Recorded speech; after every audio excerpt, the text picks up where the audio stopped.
आप हमेशा से अपनी खुशियों को कॉम्प्रोमाइज करते आ रही हो। क्यों? क्या जरूरत है? किसने कहा है आपसे कि आप ये चीजें करोगे तो बदले में वो आपको अपनी लाइफ की जो खुशियों का पार्ट है, जो सबसे ज्यादा खुशियों वाला मोमेंट है, वो आपको आपके लिए गिफ्ट कर देंगे? नहीं ना। सो फिर क्यों किया आपने?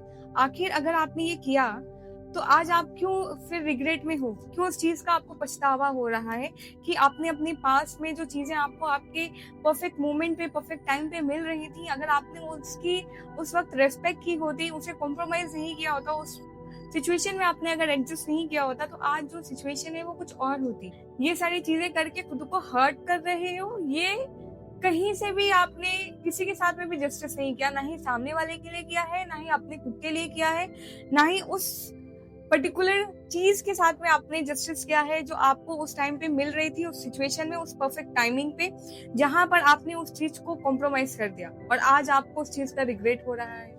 राइट? वो जिन लोगों के लिए आपने ये सारी चीजें की थी, क्या वो उस चीज के इम्पोर्टेंस को समझ रहे हैं? क्या वो उस चीज के महत्व को समझ रहे हैं जो आपने उनके लिए कॉम्प्रोमाइजेस किए, उनकी खुशियों के लिए जो आपने एडजस्टमेंट किए, जो आपने अपनी लाइफ की खुशी और अपने डिजायर्स को इग्नोर करके, अवॉइड करके, आपने जो अपनी लाइफ में जो कॉम्प्रोमाइज किया उनकी खुशियों के लिए, क्या वो आपको उसके बदले में ऐसा कुछ दे रहे हैं जो आपके साथ में जस्टिस हो, उस चीज के साथ में जस्टिस हो जो आपने कॉम्प्रोमाइज की उन लोगों के लिए, या उन पर्टिकुलर पर्सन्स के लिए भी जस्टिफाई कर पाए कि हाँ भाई, इससे इतना कॉम्प्रोमाइज किया है तो इसके लिए तो इतना बनता है भाई, ये मुझे देना चाहिए। ऐसा कुछ है?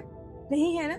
क्यों किया आपने फिर? कोई जरूरत ही नहीं थी। आज आप फिर उस चीज के लिए रिग्रेट में हो, आप उसके लिए पछता रहे हो कि मुझे ये चीज नहीं करनी चाहिए थी, और दूसरों की इम्पोर्टेंस को वैल्यू करके, दूसरों की एग्जिस्टेंस को इम्पोर्टेंस देके आपने अपने आप को कॉम्प्रोमाइज कर दिया, आपने खुद को कॉम्प्रोमाइज कर दिया, अपने ड्रीम्स एंड अपने गोल्स, अपने डिजायर्स, अपनी अपॉर्चुनिटी जो भी आपने वहां पे उस टाइम पे सेक्रीफाइस की, आज आपको लगता है कि आप खुद ही सेक्रीफाइस हो चुके हो। पास के जो एक्सपीरियंसेस हैं, आप उनकी वजह से इतना अपने आप को निचोड़ा हुआ, ड्रेन्ड आउट फील कर रहे हो कि आपको लगता है कि अब मुझे इस सिचुएशन से जल्द बाहर निकालना है खुद को, ताकि मैं अपने आप पर, अपने काम पर ध्यान दे सकूं, अपने फ्यूचर पर ध्यान दे सकूं। सो इन दिस सिचुएशन, डिवाइन के एंड से आपके लिए गाइडेंस एंड मैसेज ये है कि जो हो गया पास में, जो आपके पास के अनुभव है, उन्हें छोड़कर आप आगे बढ़िए, अपने जीवन में आगे की तरफ देखिए।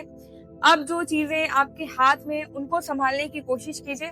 हो सकता है कि आपके पास किसी तरह की नई अपॉर्चुनिटी या नया काम आया हो, उसमें आप अपनी पूरी स्ट्रेंथ के साथ, पूरी मेहनत के साथ आगे बढ़िए। अपने जितने एफर्ट्स आप लगा सकते हो, आप जितना बेस्ट दे सकते हो उसमें दो। आप देखोगे उसमें आपको बहुत खूबसूरत रिजल्ट्स मिलेंगे।